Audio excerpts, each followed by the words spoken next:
There are some great scenes. I mean, Aegon's conquest at the beginning of this book, would I be right in saying, a sort of, a version of the Norman conquest of England of 1066, but on dragonback. With dragons. Aegon yes. the First arriving on Balerion the Dread. I mean, it is just amazing. Is this, can I ask, one of the HBO shows in development? Can you tell us about any of those, by the way? Blood Moon has wrapped something, hasn't it? I can't. Go on. There's probably an HBO agent in the in the auditorium even now. I can say, as I have said before, we started out with a number of different ideas, all of them prequels. One show, which I've been calling The Long Night, but HBO keeps saying it's not titled yet. So the show that's not called The Long Night yet has just finished filming up in Belfast and is now, and other places, not just Belfast, Italy as well. And Jane Goldman is the writer and the showrunner on that.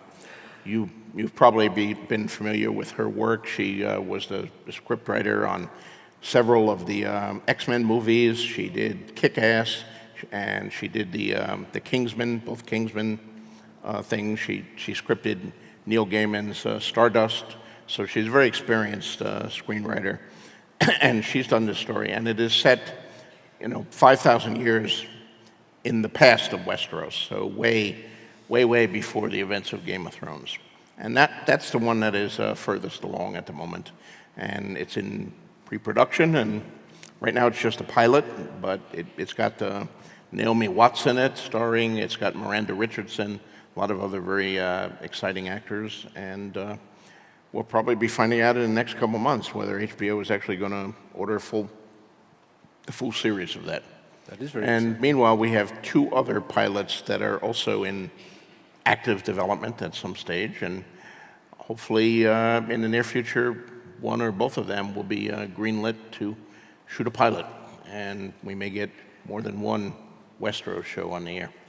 Let's talk about the history of Westeros, because this is your latest book. It's, as I said at the beginning, it's a masterpiece of popular history, and you can tell how steeped you are in the form because of the way you've constructed this book. Tell us why you chose to do this, pulling together earlier writings, I think, on some of them quite substantial, on the history of Westeros.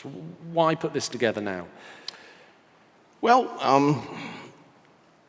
as I was writing the books, I would have people think about or refer to things that happened in history occasionally from time to time. And it's actually in the novels, references to dead kings, references to legendary knights and so forth of the past. At a certain point, my publishers said, we want to publish a concordance. We want to publish a world book, because you've got all this history in that. And I was in the middle of writing novels, and I said, yeah, well, that's a great idea. I'd love it. I want it heavily illustrated. I want lots of gorgeous fantasy on it, and I love illustrated books. I always have since I was a kid, reading, Robin Hood and King Arthur books illustrated by people like Howard Pyle and N.C. Wyeth. Gorgeous, gorgeous books. I cut my teeth on those. So I wanted my books done the same way.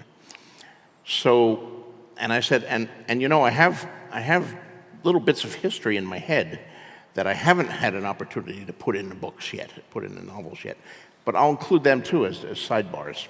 So we hired Elio Garcia and Linda Antonsen, who are 2 of my Uber fans. They run the Westeros website, which is the oldest and the biggest of the websites devoted to Westeros and its book. And they were supposed to organize all the historical references that were already in the novels, assemble everything, and write a rough account of it. And then I would go in and I would polish that rough account, and then I would put in these sidebars, which were material that had never appeared. So we were supposed to have 50,000 words of prose, and then the rest would be art on every page, gorgeous art. So by the time Elio and Linda had assembled everything, we already had 70,000 words of prose. And then I wrote 350,000 words of sidebars. And my publisher said, wait, we can't do this. There won't be art at every page. We've already spent the whole art budget. There'll be art every 20 pages. So we ripped out all my sidebars, And, we got the book together. It was published a few years ago, The World of Ice and Fire, a very nice book. Beautiful book. But then I had all these leftover sidebars that were kind of a history of various Targaryen kings, and I could have written more. I was only like halfway through writing the sidebars when I realized how long they were. So at a certain point, when we realized that Game of Thrones, the TV show, was winding down, but there might be successor TV shows, I said to my publishers, well, we've always been talking about doing this history book, which I was calling the Grimmarillion as a play on Tolkien. Should I finish Winds first, or should I? Because the Grimmarillion is almost complete, at least up to Aegon, the regency of Aegon III. And it includes material in it that is going to be the basis of some of these successor shows. So maybe we should get it out first before the shows. And they agreed, so they said, yeah, they'd finish that one and then go back to Winds of Winter. So I sat down to finish that one. I polished all of the material I'd written. I expanded a few of the sidebars. But then I had to write, there was particularly King Jaehaerys I, Jaehaerys the Conciliator. I'd kind of skipped over him in the sidebars because he was the old king. He reigned for 55 years, and I'd just sort of written 55 years of peace and prosperity. And that was the big hole in this book. And I said, well, I can't just have two sentences on Jaehaerys. He reigned for 55 years. 55 years of peace and prosperity is pretty dull, though. There must have been something that happened during that, and I started inventing all the things that had happened during Jaehaerys' reign, all of his children who were trouble in many different ways, and conspiracies, and the roughness when he first took things, and that expanded too. But I loved it, and I finished all that, and I finally got the whole book done through the regency of Aegon III, and I'm very pleased with it. It's different. I know many of you are getting a copy here while you were here. It's not a conventional novel. It is imaginary history, written in the style. You've probably read. My real influence on this was Thomas B. Castaing's 4-volume History of the Plantagenets, which any of you have not read, go out and find a copy in the used bookstore. It's wonderfully written. It's full of great stories, most of which academic historians have probably disproved by now, but they're still terrific stories. And the Plantagenets were a family that was equally interesting as to the Targaryens. They lacked only dragons, otherwise they would be right up there. So that was my influence, and I tried to do that in this imaginary history book. Costain is the second best book ever written about the Plantagenets, actually.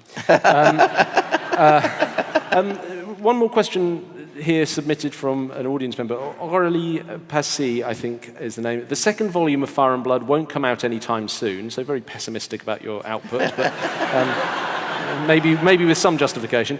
But could you give us an idea of some elements that it will contain? We go up to the reign of Aegon the Unlucky here.